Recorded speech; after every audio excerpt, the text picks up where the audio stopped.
Hello friends. तो अभी तक हमने पहले की वीडियोस में ये देखा था कि करंट कैसे फ्लो होता है और क्या क्या फैक्टर्स रहते हैं, ओम्स लॉ के बारे में पढ़े थे। तो आज हम रेजिस्टेंस के बारे में पढ़ेंगे कि रेजिस्टेंस होता क्या है और वो कैसे एक्ट करता है।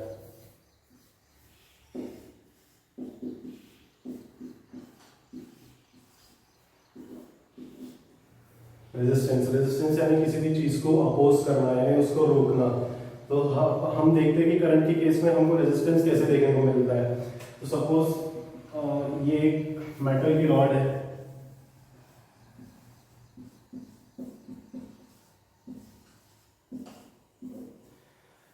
हमने इसको पोटेंशियल डिफरेंस अप्लाई किए, यानी कि बैटरी अटैच की है इसको। तो यहां से जो है करंट का फ्लो चालू हो जाएगा। करंट का फ्लो क्यों चालू होता है, हमने इसके पहले पढ़े है कि मेटल कंडक्टर्स में या फिर जो भी करंट कैरिंग कंडक्टर्स है उनमें कुछ फ्री इलेक्ट्रॉन्स रहते हैं। उन फ्री इलेक्ट्रॉन्स की वजह से ही करंट का फ्लो चालू होता है। जब हम बैटरी अटैच करते हैं तो यहाँ जो फ्री इलेक्ट्रॉन्स रहते हैं बहुत सारे, वो मूव करना चालू करते हैं और उनके अपोजिट डायरेक्शन में करंट का फ्लो चालू होता है। तो अब ये जो फ्री इलेक्ट्रॉन्स है, ये फ्री इलेक्ट्रॉन्स बहुत सारे अमाउंट में होते हैं, इसलिए करंट पास होना शुरू होता है। लेकिन जब ये फ्री इलेक्ट्रॉन्स सेल के कारण पोटेंशियल डिफरेंस इनको मिलता है और ये मूव करना चालू करते हैं, तो ये फ्री इलेक्ट्रॉन्स जो है वो अपने रास्ते में आने वाले एटम से टकराते हैं।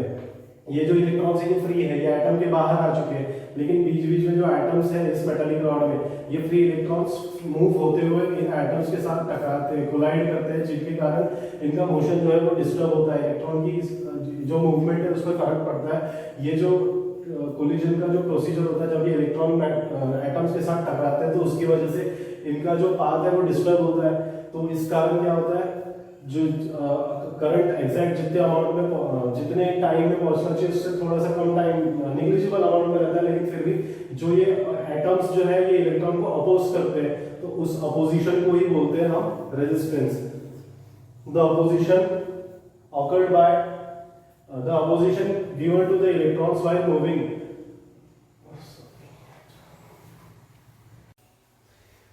हमने देखे कि क्या रेजिस्टेंस कैसे एक्ट करता है और रेजिस्टेंस कैसे जनरेट होता है। अब हम देखेंगे कि रेजिस्टिविटी क्या होती है। तो सबसे पहले हमें ये मालूम है कि जो रेजिस्टेंस है, करंट कैरिंग कंडक्टर में जो रेजिस्टेंस जनरेट होता है वो डायरेक्टली प्रोपोर्शनल होता है इसकी लेंथ के साथ।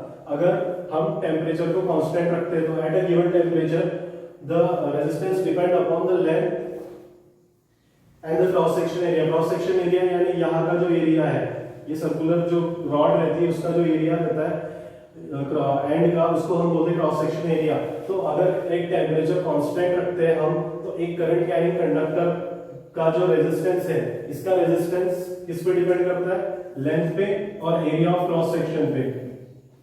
तो इस हिसाब से हम बोल सकते हैं कि अगर हम करंट टेम्परेचर को कांस्टेंट रखते हैं तो रेजिस्टेंस जो है वो लेंथ पे डिपेंड करता है कंडक्टर की और क्रॉस सेक्शन एरिया पे डिपेंड करता है। तो हम इसको ऐसा लिख सकते हैं कि जो R है रेजिस्टेंस, वो डायरेक्टली प्रोपोर्शनल है लेंथ के साथ। यानी कि अगर लेंथ हम बढ़ाते हैं कंडक्टर की तो उसके साथ साथ रेजिस्टेंस भी बढ़ेगा। तो हम देखते हैं ऐसा क्यों होता है, क्योंकि हम जब लेंथ बढ़ाते हैं तो उसके कारण जो है, अगर पहले लेंथ इतनी थी हमने इंक्रीज करके इतनी कर दी है, तो यहाँ और ज्यादा एटम्स आ गए और ज्यादा इलेक्ट्रॉन्स आ गए, तो उनका अपोजिशन और ज्यादा बढ़ गया, इलेक्ट्रॉन्स को इतना डिस्टेंस और ट्रैवल करना पड़ेगा। तो इसी की वजह से जब हम लेंथ को बढ़ाते हैं तो साथ ही साथ रेजिस्टेंस भी बढ़ जाता है, उनको अपोज करने का फोर्स भी बढ़ जाता है। अब हमने देखे थे पिछले वीडियो में कि हम जब प्रोपोर्शनलिटी का साइन हटाते हैं तो यहाँ हम इक्वल्स टू के साथ हमको एक कांस्टेंट टर्म लगाना पड़ता है। तो यहाँ जो कांस्टेंट टर्म है वो होती है रो। ये जो है साइन इसको रो नाम दिया गया है और एल। और हमको मालूम है कि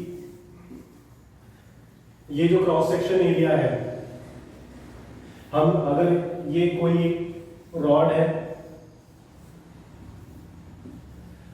इसका कुछ डायमीटर है, अभी हम जब इसको हीट करके एक्सपांड करते हैं यानी इसकी लेंथ बढ़ाते हैं, तो अगर ये लेंथ में बढ़ेगा तो इसका क्रॉस सेक्शन एरिया जो है, ये वाला जो एरिया है वो कम होता जाएगा। ये कम होगा तभी इसकी लेंथ बढ़ेगी। इसलिए जो रेजिस्टेंस है वो लेंथ वो एरिया ऑफ क्रॉस सेक्शन के साथ इनवर्सली प्रोपोर्शनल होता है। इनवर्सली प्रोपोर्शनल यानी रेजिस्टेंस जब बढ़ेगा तो एरिया जो है ये कम होता जाएगा। यानी कि जब ये रॉड बड़ी हो जाएगी तो ये एरिया ऑफ क्रॉस सेक्शन इतना हो जाएगा छोटा और लेंथ बढ़ जाएगी। वैसे ही अगर हम एरिया बढ़ाते हैं तो रेजिस्टेंस जो है वो कम होता जाएगा, इनवर्सली प्रोपोर्शनल। तो हम इसके साथ ऐसा भी लिख सकते हैं, एल की जगह प्रोपोर्शनलिटी, ये रेजिस्टिविटी का साइन, ये जो कांस्टेंट है हम इसको बोलेंगे रेजिस्टिविटी। हमने प्रोपोर्शनलिटी का साइन दिए, एल के साथ डायरेक्टली प्रोपोर्शनल है रेजिस्टेंस, फिर वो प्रोपोर्शनलिटी का साइन हटा के हमने इक्वल्स टू लगाया और ये है कांस्टेंट ऑफ प्रोपोर्शनलिटी। तो इस कांस्टेंट ऑफ प्रोपोर्शनलिटी को नाम दिया गया रेजिस्टिविटी का। तो रेजिस्टिविटी, अब ये एल के साथ तो डायरेक्टली प्रोपोर्शनल है, लेकिन 1/a एरिया के साथ इनवर्सली प्रोपोर्शनल है। तो रेजिस्टेंस का फार्मूला बनता है एक ये लेंथ के फॉर्म में और दूसरा ये क्रॉस सेक्शन एरिया के फॉर्म में। और जो रेजिस्टिविटी है ये जो है इसका यूनिट जो होता है, जैसे लेंथ का यूनिट मीटर होता है, टाइम का सेकंड होता है, तो रेजिस्टिविटी का जो यूनिट होता है वो होता है ओहम मीटर। ओहम मीटर होता है रेजिस्टिविटी के केस में। अब नेक्स्ट टॉपिक पे आते हैं हम, इलेक्ट्रिक सर्किट।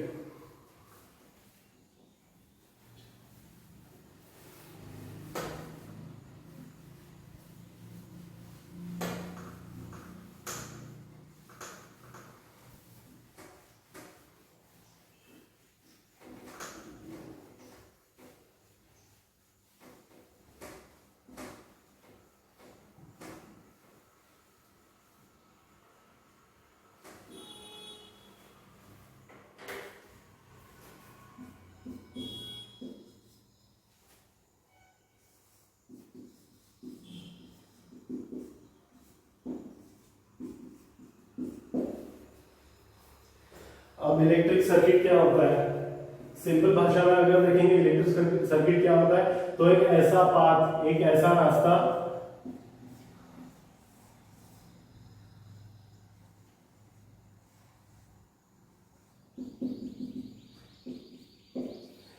रास्ता जिसमें से जो है करंट फ्लो होके पॉजिटिव एंड से दूसरे नेगेटिव एंड तक पहुंचता है, उसको हम बोलते हैं इलेक्ट्रिकल सर्किट। तो डेफिनेशन है इलेक्ट्रिकल सर्किट की, अ continuous path of an electric current through conducting wires, यानी कि कंटीन्यूअस पाथ यानी कि कंटिन्यू रास्ता जो इलेक्ट्रिक करंट को ट्रैवल करवाता है थ्रू कंडक्टिंग वायर्स। किसके थ्रू, कहां से पास होता है इलेक्ट्रिक करंट, कंडक्टिंग वायर्स। ये जो वायर्स लगे हुए हैं, जो सर्किट में वायर्स होते हैं उनको बोलते हैं कंडक्टिंग वायर्स। उनके थ्रू जब इलेक्ट्रिक करंट जाता है और एक पूरी साइकिल कंप्लीट करता है, उसको बोलते हैं इलेक्ट्रिक सर्किट। इलेक्ट्रिक सर्किट में बहुत सारे कंपोनेंट्स यूज होते हैं, अब हम उन कंपोनेंट्स के बारे में जानेंगे। इलेक्ट्रिक सर्किट में भी दो टाइप के सर्किट होते हैं मेनली, ओपन सर्किट और क्लोज सर्किट। ओपन सर्किट यानी यहाँ एक की लगी रहती है हमारे घर में, जिसको हम बोलते हैं स्विच या बटन, फैन या लाइट की जो बटन रहती है।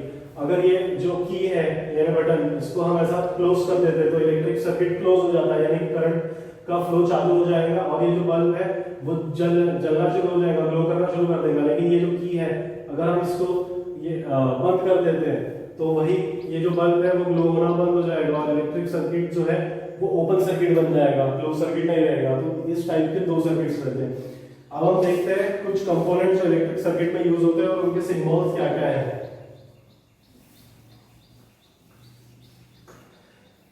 सबसे पहले इलेक्ट्रिक सेल।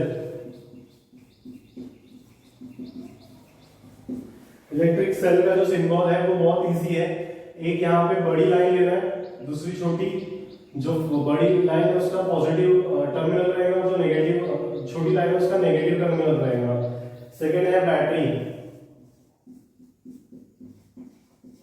अब बैटरी और सेल में क्या फर्क रहता है, सेल यानी सिर्फ एक और बैटरी यानी बहुत सारे सेल्स जब मिल जाते हैं तो उसको बोलते हैं बैटरी।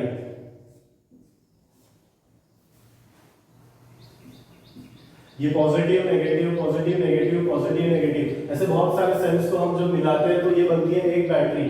जो तीसरा साइन है वो अभी हमने देखा की यानी बटन। ये ओपन की है और ये क्लोज की है।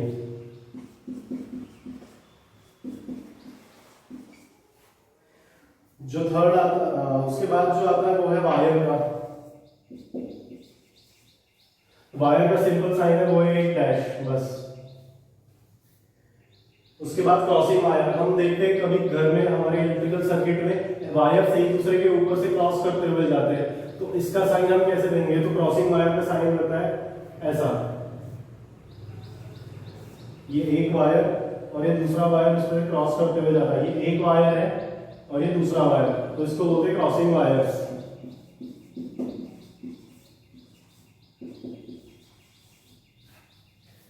उसके बाद लैंप, लैंप यानी बल्ब।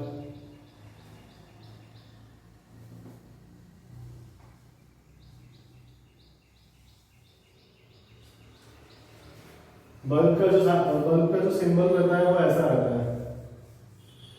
अगर बल्ब जल नहीं रहा है यानी कि बल्ब अगर ऑफ है तो ऐसा सिंबल रहेगा, और अगर बल्ब ग्लोइंग है यानी जल रहा है तो इसका सिंबल ऐसा हो जाएगा।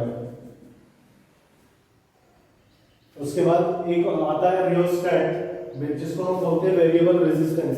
रेजिस्टेंस यानी किसी करंट के फ्लो को जो अपोज करता है उसको बोलते हैं रेजिस्टेंस। अब रियोस्टेट क्या काम करता है, हम जब एक्सपेरिमेंट्स परफॉर्म करते हैं तो हमको बहुत बार रेजिस्टेंस जो है उसको चेंज करना पड़ता है, तो हमारे पास अलग अलग रेजिस्टेंस यूज करने का टाइम नहीं रहता, इसलिए एक डिवाइस आता है जिसको हम बोलते हैं रियोस्टेट। और इसी का दूसरा नाम है वेरिएबल रेजिस्टेंस।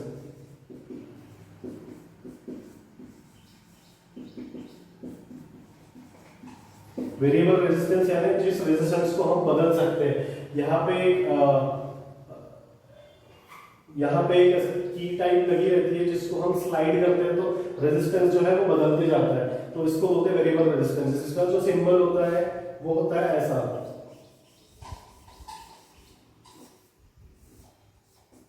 तो वेरिएबल रेजिस्टेंस का सिंबल ऐसा होता है। अब वेरिएबल रेजिस्टेंस का ऐसा होता है तो रेजिस्टेंस नॉर्मल रेजिस्टेंस का कैसा रहेगा, नॉर्मल रेजिस्टेंस का सिंबल रहता है ऐसा, सिर्फ ऐसा। फिर आते हैं मीटर्स। इलेक्ट्रिक सर्किट में हमें मीटर्स की जरूरत पड़ती है, तो दो टाइप के मीटर्स रहते हैं। एक का नाम होता है वोल्ट मीटर जो वोल्टेज गिनता है, और दूसरा रहता है एमीटर जिसका काम रहता है करंट गिनना। वोल्ट मीटर का काम रहता है वोल्टेज गिनना, एमीटर का काम रहता है करंट गिनना। तो इन दोनों के सिंबल रहते हैं ऐसे। वोल्ट मीटर का ऐसा सर्कल बना के यहाँ लिखा जाता है V, और ये जो दो टर्मिनल्स है एक पॉजिटिव एक नेगेटिव, और दूसरा जो मीटर है उसका नाम रहता है एमीटर जिसमें A से डिनोशन देते हैं, जिसमें दो टर्मिनल्स पॉजिटिव और नेगेटिव। तो ये जो सारे हैं ये सिंबल्स हमको यूज करना पड़ता है इलेक्ट्रिक सर्किट का यूज करते समय, उसको ड्रॉ करते समय। फिर आती है बारी कि इलेक्ट्रिक करंट जो है वो किन चीजों से फ्लो हो सकता है। तो इलेक्ट्रिक करंट जो फ्लो होता है वो होता है कंडक्टर्स के थ्रू। कंडक्टर्स यानी जो इलेक्ट्रिक करंट को अपने अंदर से पास होने के लिए अलाउ करते हैं। और जो दूसरे आते हैं उनको हम कहते हैं इंसुलेटर्स या फिर नॉन कंडक्टर्स। इंसुलेटर्स क्या काम करते हैं, वो करंट को अपने अंदर से पास होने नहीं देते और इसके कारण करंट का फ्लो बंद हो जाता है।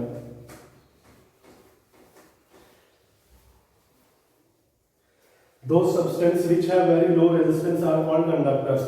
ऐसे सब्सटेंस जिनका रेजिस्टेंस बहुत ही कम रहता है यानी करंट को अपोज करने की ताकत बहुत ही कम रहती है, उनको हम बोलते हैं कंडक्टर्स, यानी कि जिनमें से करंट पास होके जा सकता है। और दूसरे होते हैं इंसुलेटर्स।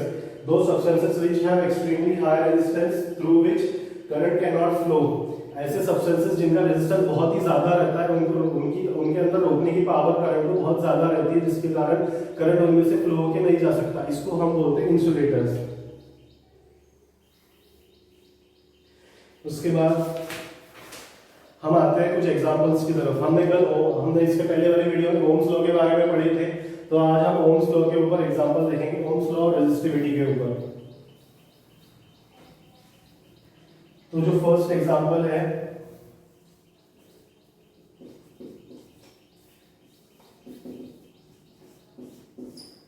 हमें जो क्वेश्चन में चीजें दी हुई है वो क्या क्या है। The resistance of a filament of light bulb. एक बल्ब है उसके अंदर फिलामेंट है जिसका रेजिस्टेंस है 1000 ओम्स का, ये पहली चीज दी हुई है। दूसरा है अ bulb is fed by current. उस बल्ब को हम कितना करंट प्रोवाइड कर रहे हैं, वो if a bulb is fed by current, हम अगर बल्ब को करंट प्रोवाइड कर रहे हैं तो उसका जो पोटेंशियल डिफरेंस है, जो करंट का पोटेंशियल डिफरेंस है वो है 230 वोल्ट का। How much current will flow through it. तो हमारे पास एक चीज दी हुई है वो है रेजिस्टेंस 1000 ओम का, और दूसरा है पोटेंशियल डिफरेंस, कितने का दिया हुआ है 230 वोल्ट का। तो अब हम देखेंगे कि वो क्या बोल रहा है, हमको क्या फाइंड आउट करना है, टू फाइंड करंट कितना पास हो रहा है उस वायर से, हमको ये फाइंड आउट करना है। तो हमने फॉर्मूला पढ़े थे करंट का, हमने फॉर्मूला पढ़े थे करंट का कि I इक्वल्स टू होता है V by R।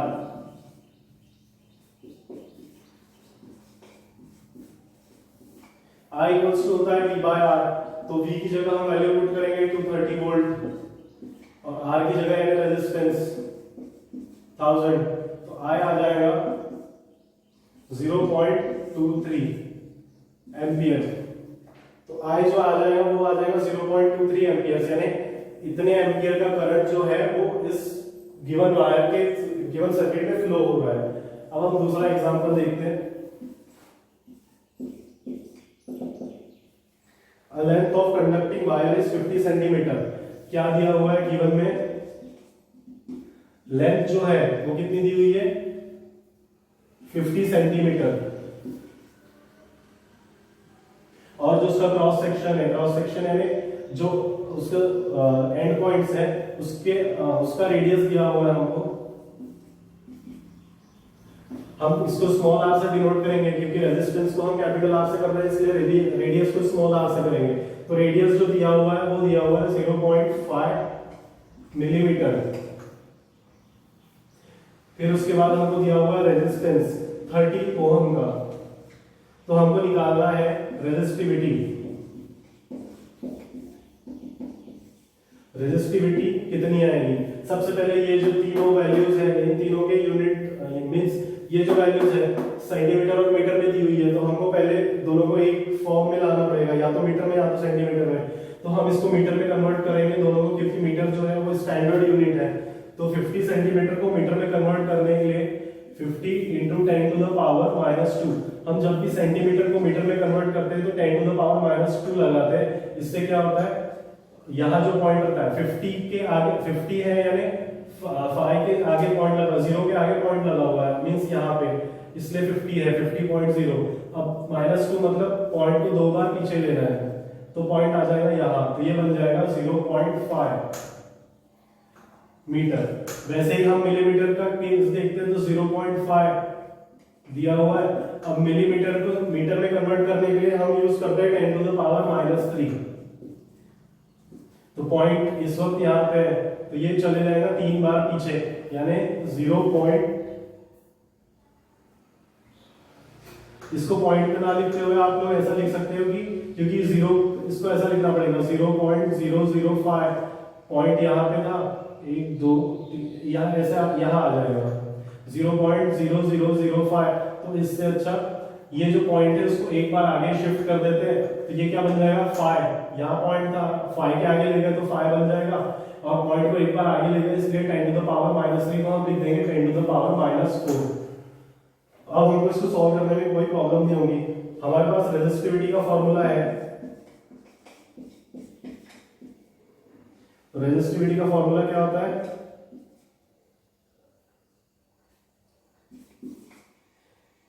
R pi R square upon L, resistance into pi R square upon L, ये होता है रेजिस्टिविटी का फॉर्मूला। लेकिन हमारे पास जो है R,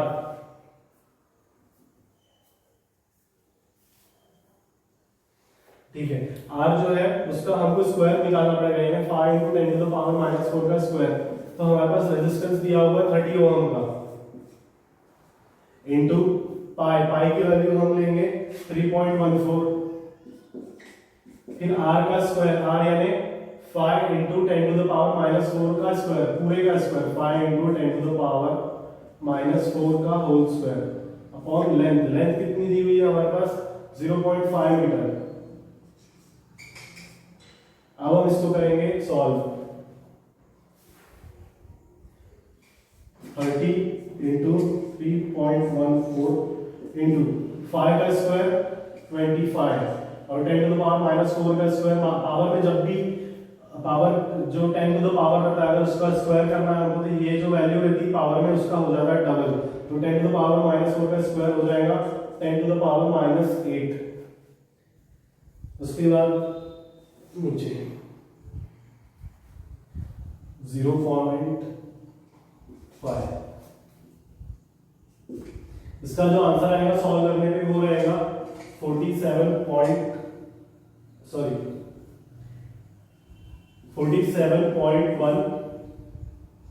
into 10 to the power -6। अब हमने देखे थे कि रेजिस्टिविटी का जो यूनिट रहता है वो रहता है ओम मीटर। ये पूरा सॉल्व करने पे हमारा आंसर आता है 47.1 इंटू 10 टू द पावर -6, और जो रेजिस्टिविटी का जो यूनिट रहता है वो रहता है ओम मीटर। तो इस तरह से हम इसको सॉल्व कर सकते हैं। इसके आगे के एग्जांपल्स आप लोग सॉल्व करके रखिए, हम आगे का इसके नेक्स्ट वीडियो में पढ़ेंगे। Thank you.